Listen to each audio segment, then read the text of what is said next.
नेपालमा अहिलेको अवस्थामा धेरै नेपालीहरू एनपिएल हेर्न व्यस्त छन् भने कोही आन्दोलन गर्न।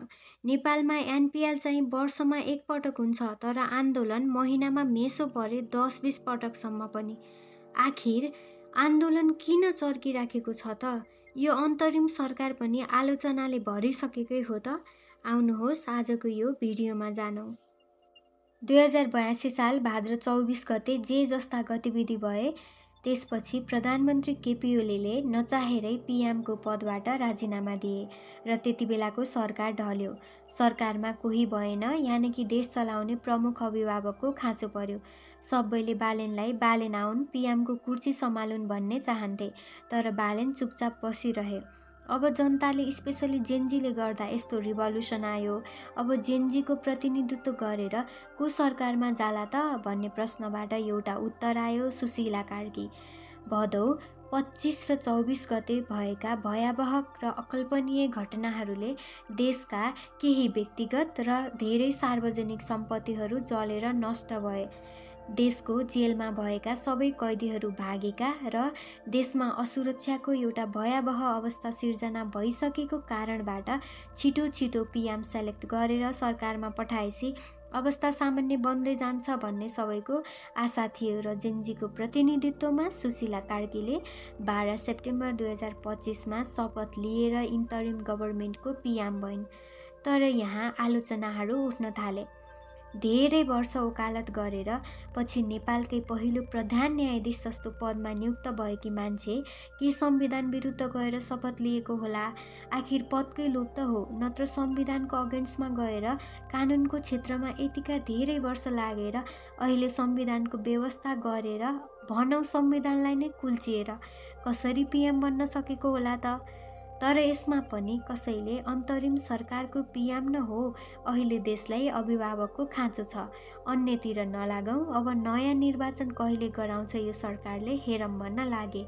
र यसमा हेर्दा उनको नियुक्तिमा समर्थन गर्ने व्यक्तिहरू पनि धेरै नै थिए र आलोचना गर्ने पनि उत्तिकै।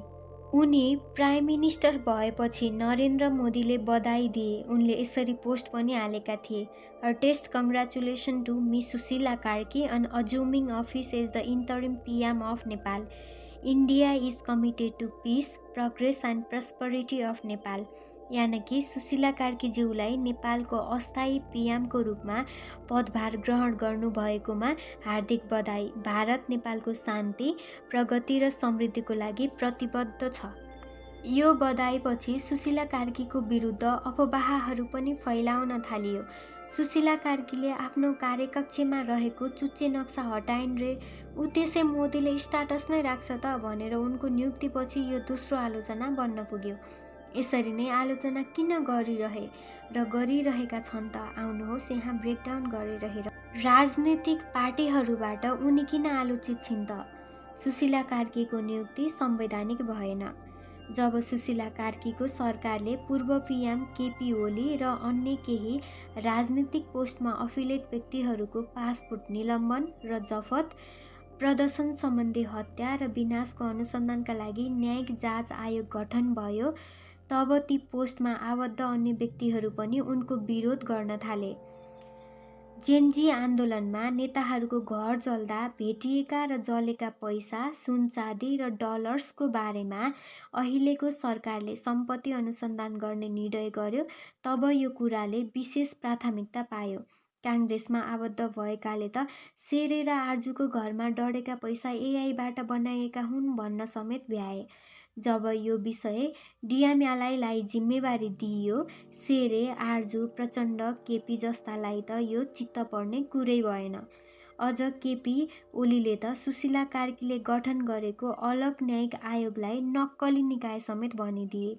यी तिनै हुन् जसले सुशीला कार्कीलाई महाअभियोग लाउँदा विपक्षीलाई तथानाम भन्दै सुशीला कार्कीको सपोर्टमा उत्रिएका थिए।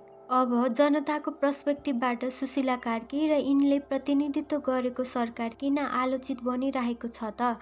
आउनुहोस् यो विषयमा प्रश्न पारौँ।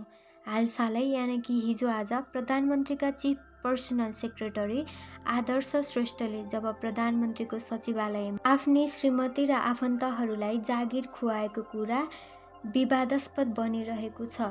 हालाकि सचिवालयले धेरै पदहरूमा व्यक्तिपूर्ति गर्नुपर्ने कारणले गर्दा उनीहरूलाई जागिर खुवाएको भनेर स्पष्टीकरण दिन खोजिरहेको छ, जुन कुनै लजिकल छैन।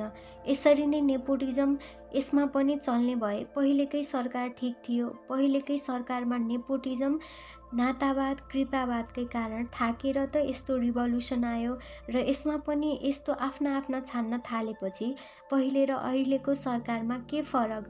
नातावाद, कृपावाद खारेज गर्नुपर्छ भन्दै निकै विरोध भइरहेको छ। बेला बेलामा सुशीला कार्कीले झर्केर दिने जवाफले समेत कतिपयले आमाभन्दा त बा नै ठिक पनि भनेका छन्। बेला बेलामा जेन्जीहरूले नै हामीलाई पिएमले उहाँसँग भेट्न रोक लगाउनु भयो, हामीले नै उहाँलाई छानेर पठाउने अनि हामीलाई नै यस्तो गर्ने भन्दै विरोध गरिरहेका पनि छन्। र अन्त्यमा कार्की सरकारले अघिल्लो सरकारद्वारा नियुक्त धेरै राजदूतहरूलाई एकैपटक फिर्ता बोलाउने निर्णय गर्यो, तर सर्वोच्च अदालतले दिएको स्टे अर्डरले यो सरकारको प्रोसिड्युरल इरर भन्दै व्यापक आलोचना भयो। अब एउटा कुरा क्लियर के हो भने यो सरकारको मुख्य उद्देश्य निर्वाचन गराउनु हो र त्यसको लागि यो सरकार व्यापक रूपमा अघि बढिरहेको छ र पार्टी दर्ता गर्ने काम पनि धमाधम चलिरहेको छ। र खुसीको कुरा के हो भने अहिलेको इलेक्सनमा विदेशमा रहेका नेपालीले पनि भोट गर्न पाउनेछन्। अहिलेसम्मका सरकारमा आएका कुनै दलहरूले हाम्रो कुनै एक्सपेक्टेसन राम्रोसँग पुरा गरेको रेकर्ड एकदमै कमै छ र अहिलेकोले यो 6 महिनाको सरकारबाट धेरै आशा नराख्दा राम्रो होला। आउने निर्वाचनमा मतदान गर्दा राम्रोलाई मतदान गरौँ, देशलाई राम्रो बनाउन मद्दत गरौँ। र मैले यो विषयमा यसरी कन्टेन्ट बनाइराख्दा धेरै कुराहरू छुटेका छन् र छुटेका पनि होलान्। ती सबै तपाईँहरूले कमेन्टमा लेखिदिनुहोला। हस्त, थ्याङ्क यू।